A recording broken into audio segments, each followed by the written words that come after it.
ရှေးရခင်ကလောင်ဝမ်းလိုအမည်ရတဲ့ရွာကလေးတွေဟာအေးချမ်းသာယာပြီးနေထိုင်သူတွေကလည်းငြိမ်းချမ်းစွာအသက်မွေးဝမ်းကြောင်းပြုနေခဲ့ကြတာပါ။ဒါပေမဲ့တညမှာတော့ရွာမှာမွေးထားတဲ့တိရစ္ဆာန်တွေရဲ့ကြောက်မက်ဖွယ်ရာအော်ဟဲတန်တွေဟာ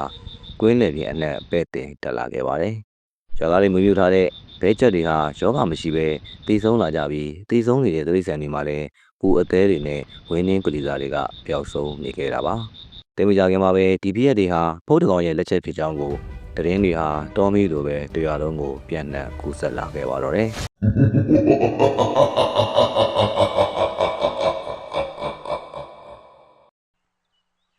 ဟေ့အောင်မင်းညငါပဲဒီအားလုံးကိုတတ်ခံရရပြီ။ဒီတော့ငါချရတဲ့အကျွေးတွေကိုပပဆက်နဲ့တွားဆက်ရမှာလေကွာ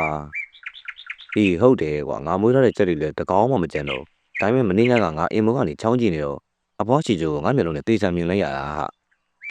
तू ကကွာမင်းကျဲရဲ့အသေးတွေကိုအစင်းတွေစားနေတာကွာအဆကတော့ငါမယုံနဲ့ဘူး။ तू ကဖျားနေပြီကျမ်းမိုင်မှာမကောင်းတာဘယ်လိုလုပ်ပြီးလမ်းလျှောက်နိုင်မလဲပေါ့။ဒါပေမဲ့မင်းညကလမ်းကလည်းတာနေတော့သူ့မျက်နှာကိုကွင်းကွင်းကမြင်လိုက်ရတာဟိ तू မှ तू ပဲ။မင်းအဲ့ဒီတော့တွေ့ကြနေရဆိုရင်ရွာလူကြီးဥတောင်ကတော့တာပြီးပြောတယ်။ရွာပြည်ဘက်မှာတယောက်တည်းနေတိုင်းနဲ့အဖွားရွှေချိုဟာလူကြီးရောကကြောက်ခန္ဓာကိုယ်ပိန်ချုံနေခဲ့ပါတယ်။ဒါပေမဲ့ညရောက်တာနဲ့သူ့ကိုရွာသားတွေရဲ့ကြက်ချံဘဲချံနေနာမှာရှောက်သွားနေတာကိုရွာသားတွေကမြင်တွေ့နေခဲ့ကြတာပါ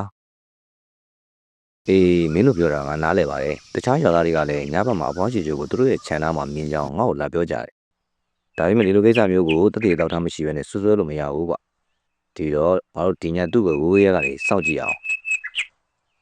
ရွာလူကြီးဥသားတယောက်လဲဆိုရင်ဒီဖုတ်ဝင်တဲ့အဖွားရွှေချိုကိုတားဆီးဖို့ခက်ခဲတာမို့ဘေးရန်တွေကနေကာကွယ်ဖို့အတွက်ရွာလူကြီးဥသားဟာဆရာဦးဝိစာတို့အမိရတဲ့ဆရာတူကိုလည်းဖိတ်ခေါ်ခဲ့ပါတယ်။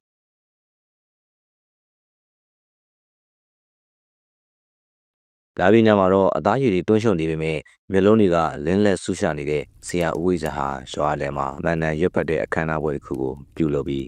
ပွဲရဲ့ပတ်ပတ်လည်မှာလည်းမန်နန်ကျိုးလေးကိုခြိထားခဲ့တာပါ။ဆရာကြီးဒီတော့ပွဲကြီးလုံးဝမထင်ပါဘူးဒီညကျွန်တော်တို့ကတက်သေးရှာဖို့အတွက်ပဲစောင့်ကြည့်အောင်ပါပဲကားကိုရောစမ်းမှာမင်းတို့ပြောပုံရဆိုရင်ရွှေချိုကဖုတ်ဝင်နေတာသိကြတယ်တခါလေးထုတ်လိုက်ရင်နောက်ထပ်ပူပန်ကြမလို့တော့ဘူးကွာဒါဆိုလဲဆရာကြီးပဲကြည်တာစီမံမှာတော့ကျွန်တော်ကတော့တိတ်နားမလဲဘူးလေအေးပြီးရောချက်ချင်းဆိုလိုပဲခွေးတရားဟောင်းလာပြီးမကြခင်မှာပဲအဖွားရွှေချိုကတိတ်တဆိတ်ရှောက်လာတာကိုသူတို့အမြင်တွေ့လိုက်ရပါတယ်ဟောဟိုမှာလာနေပြီအဲ့ဒါမင်းတို့ပြောတဲ့အဖွားရွှေချိုပဲလားဟုတ်တယ်ဆရာကြီးမမကိုအဖွားရွှေချိုမှအဖွားရွှေချိုပဲအဖွားရွှေချိုကတကယ်ပဲဖုတ်ဝင်နေတာလာ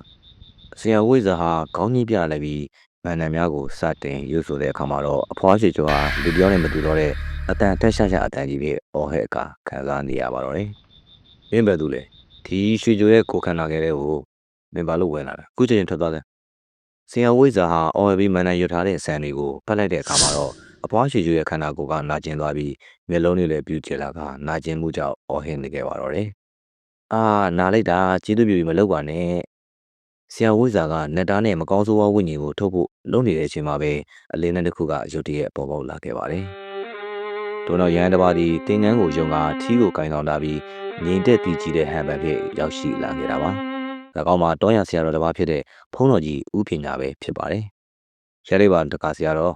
်အမုန်းကိုအမုန်းမဟုတ်ပဲမတုတ်ပြန်မှသာပြေပြောင်းနိုင်ပါတယ်။ဒီဝိညာဉ်ဟာအပြစ်ကြီးမှကျူးလွန်ခဲ့ပြီးမဲ့တဏှာဝတ်ထက်မှလည်နေတော့မှာပဲ။အကြံဖတ်မှုအသုံးပြုခြင်းကဆက်ပြီးကံကြမ္မာတွေကိုထပ်မံချီနှောင်တည်ခဲ့မှာပါ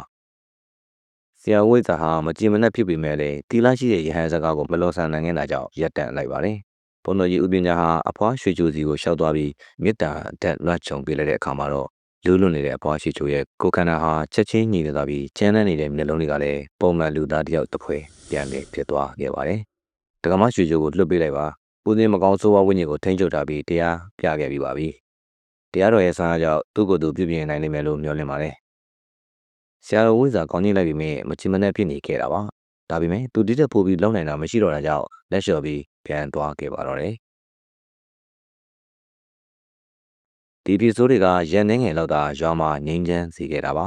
။ယခုတစ်ချိန်မှာတော့ဘဲချက်တွေမကပဲနွားကျွဲတွေအထိပါအသက်ခံနေခဲ့ရတာပါ။အပွားရှိကျိုတယောက်လည်းသူ့တဲထဲမှာပဲတိတ်တဆိတ်ပုံအောင်နေခဲ့ပါတယ်။ဒါပေမဲ့ရွာသားတွေကဒီတခါဘသူလက်ချက်လေးဆိုတာကိုတေချာမပြောနိုင်ခဲ့တော့ပါဘူး။ဘာလို့လဲဆိုတော့အဖြစ်ပြက်တွေဟာအရင်ကတည်းကအစာပေါင်းများစွာပုံမှုကျန်းလာတာကြောင့်လည်းဖြစ်ပါတယ်။ကိုတုံးမြ мян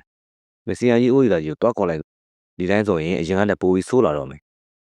ရွာလူကြီးဦးသားဟာစိတ်ပူပန်နေတာကြောင့်ဆရာကြီးဦးဝိဇ္ဇာကိုထပ်မံခေါ်ယူဖို့အတွက်အပြေးအလွှာသွားခိုင်းခဲ့ပါတယ်။ဆရာဦးဝိဇ္ဇာဟာတည်ဆုံးနေတဲ့နွားနဲ့ကျွဲတွေရဲ့ဥအသေးတွေအကုန်ထုတ်ခံထားရတဲ့အခြေအနေကိုမြင်တဲ့အခါမှာတော့ဒီချိန်တော့တာမန်ဖုတ်တကောင်မဟုတ်တော့ပဲအကြီးစားဖုတ်တကောင်နဲ့ရင်ဆိုင်ရမယ်ဆိုတာကိုသူချက်ချင်းသိလိုက်ရပါတယ်။တကြီ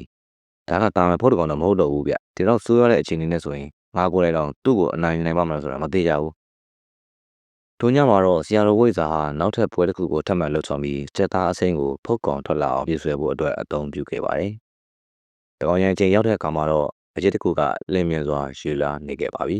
။ဆရာဝိဇ္ဇာဟာကိုကာဝယ်ဖို့မနက်များကိုစတင်ရွတ်ဖက်လိုက်ပါတယ်။ဒါပေမဲ့သူရှင်မှာပေါ်လာတဲ့အရာကြောင့်သူကိုယ်တိုင်ထိတ်လန့်သွားခဲ့တာပါ။တို့ရေးကတော့အဖွားရှိချုံမဟုတ်ခဲ့ပဲဘုန်းတော်ကြီးဦးပညာဖြစ်နေတာကြောင့်ပဲဖြစ်ပါတယ်။အရင်ကမြတ်တာပြေးဝနေတဲ့မျက်နှာဟာအခုအခါမှာတော့သွေးစာနေတဲ့ဖိုးရီကောင်ရဲ့မျက်လုံးတွေဖြစ်နေခဲ့တာပါ။ကြည်ရှိတဲ့တင်ငန်းရောင်ကလည်းယခုတော့သွေးတွေနဲ့ဆေးဆိုးထားသလိုမင်ဖြော့နေပါတော့တယ်။ဘလို့လို့တော့ရစရာတော့ဖြစ်နေတာလေ။အေးဟုတ်တယ်ဆရာတော်ပဲမင်းတီတာနောက်ချသွားပြီ။ဒါဆိုမင်းကရဟန်းမဟုတ်ဘူးမင်းကပို့ကြီးသားတကောင်ပဲ။ဆရာဝိဇ္ဇာကအံ့ဩတုန်လို့စွာပြောဆိုလိုက်တာပါ။ဦးပညာဟာလူဘဝမှာပညာရည်တွေတက်ချမ်းခဲ့ပြီးမဲ့ရာဂစစ်ကိုမထိန်နိုင်တာကြောင့်မော်ပညာတွေကသူ့ကိုယ်သူပြန်ဝင်ပြီးအစွမ်းအထက်ဆုံးပုတ်ခွန်ကြီးတကောင်အဖြစ်သို့ပြောင်းလဲသွားတဲ့ပုဂ္ဂိုလ်ပါ။သူဟာတင်ငန်းရောင်မှာပုံကွယ်နေပြီးလူတွေရဲ့ယုံကြည်မှုကိုအသုံးပြုကာသူ့ရဲ့အဆင့်အမှန်ဘဝပုံစံကိုဖုံးကွယ်ထားခဲ့တာပါ။မင်းတို့ငါရဲ့ပုံစံအဆင့်အမှန်ကိုတည်သွားပြီဆိုတော့မင်းတို့တည်ရလိမ့်မယ်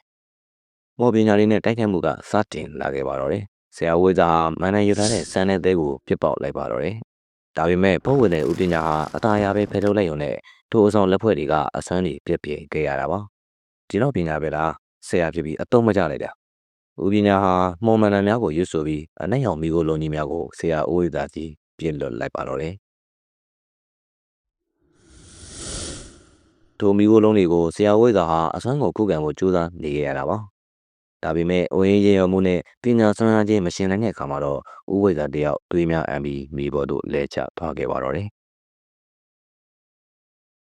ကဲကစားရင်ကုန်ပြီဖိုးကြီးနောက်ဆုံးပါမခြင်းသေးလဲ